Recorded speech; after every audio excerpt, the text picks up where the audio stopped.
waxaynu xusilayn markaa ibnu qayim baynu ka soo qaadanaynaa qoraaladiisa oo baabkan aada uga hadla rawxaaniyaadka iyo akhlaaqiyaadka iyo suluuga qofka ilaa 100 faa'iido oo dikrigu leeyahay buu sheegay isagoo nusuusta un kala soo baxaya 100 faa'iido oo ay leedahay inaad ilaahay xustaa waxa kamida adikru yadru shaydaan shaydaanku ka eriya mar hadduu qofku daakir yahay oo aanu qaafil ahayn nin ka dhacsan qof ka dhacsan aanu ahayn wuu iska caraabaya shaydaanku yurdi arrahmaan ilaaha raxmaanka abu raali geliya inuu ilaahay naga raali noqdana waa waxaynu u rooreynaba maxaad ka weyday inuu ilaahay ka raali noqdo cidii doontaabaa ku cadhootay faa'iidooyinka dikriga waxaa ka mid ah yuziilu alhamma walgham waa labada adduunyada waalayba maanta murugo iyo ciil iyo cidhiidh iyo diiqad ayaa ilaahay kaaga dulqaadaa yajlibu albasda wasuruur farxad buu ku geliyaa yunawiru alwajh wejiguu ku iftiimiyaa yujlibu risq arsaaqadana wuu kuu soo jiidaa dikrigu kol haddaad ilaahay xusayso faa'iidooyinka waxaa ka mid a yuuriu maxabat allahi lilcabd ilaahay baa kugu jeclaanaya addoonku ilaahay ugu jecel yahay waxa weeye ka ilaahay jecel jacaylkaaga waxaad ku gaadhaysaa inuu ilaahay ku jeclaado dee waaba tan lagu yidhiba halkan lagugu sheega waxaa la yidhaahdaa man axaba shay-an akara min dikri qofka shay jeclaadaa sheegiddiisu badiyaa ka islaan jeclaadaa ama gabadha nin jeclaataa markuu hadalku soo yaro wareegaba isagii unbuu carabka kaga dhacaya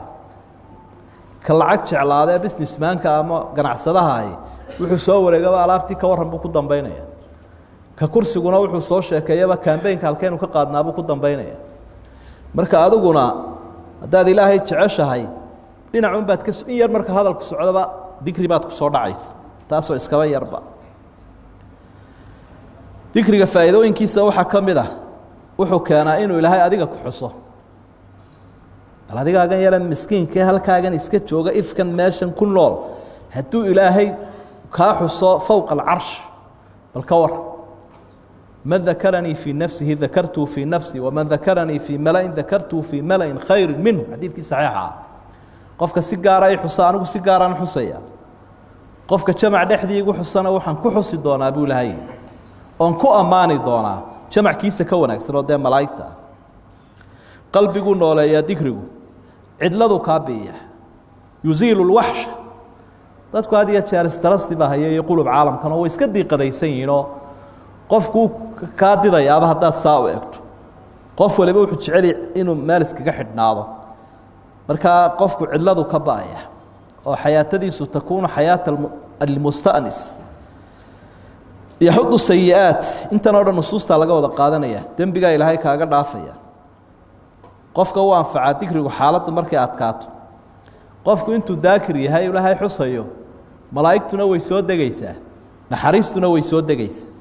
xadiidkii dheeraa baa ku garanaysaan malaa'igtii baa imanaysa naxariistii baa ku soo degaysa marka cilmigan aynu baranaynaana waa dikrigii waxyaabaa ilan dikri waxaa la yidhaha wax kastood ku dhawaaqayso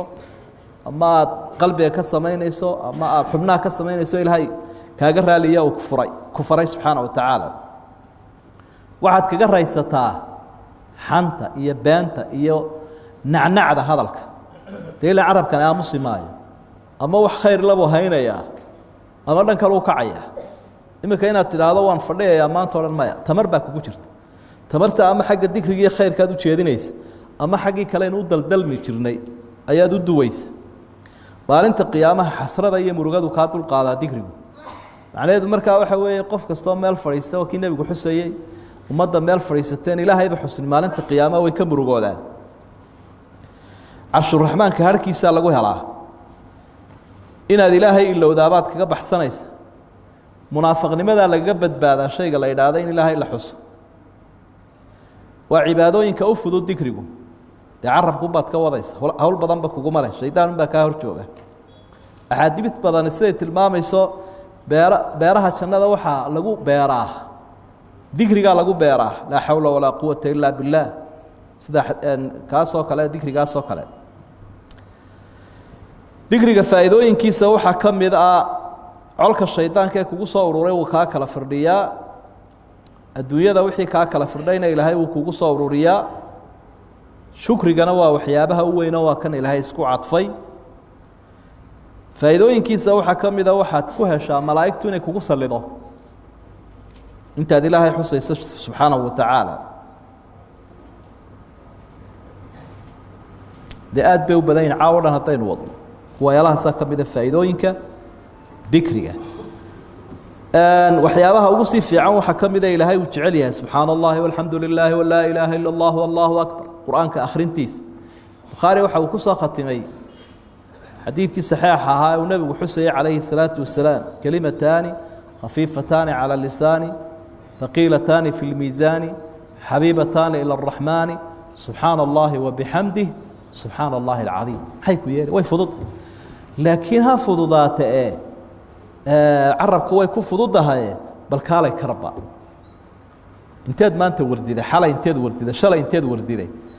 waad arkaysaa inuu wanaagsan yahay waad arkaysaa inuu sahlan yahay bal kaalay laakiin u bax ama fara ku tiri ama u fadhiiso ama tusbax u qaado waxaad doonaysaa tusbaxna waa lagu tirin karaa waa aaladun markuu dikrigu bato almuhim waxaynu markaa baraarujinaynaa waktigeenna dikriga aan qayb siino fadkuruunii adkurkum washkuruu lii walaa takfuruun ii mahadnaqo hayga gaaloobina buu ilaahay ku leeyahy subxaana wa tacaala ilaahay miyuu ina baryayaa inama baryaya laakiin wuu inoo danaynayaa danteennaasaa ku jirta waxaasoo faa'iide ah waxaynu ka heli lahayn aynu ku nasan lahayn qalbi madoobaadka kaga badbaadi lahayn dikriga allah ina waafajiyo wallahu aclam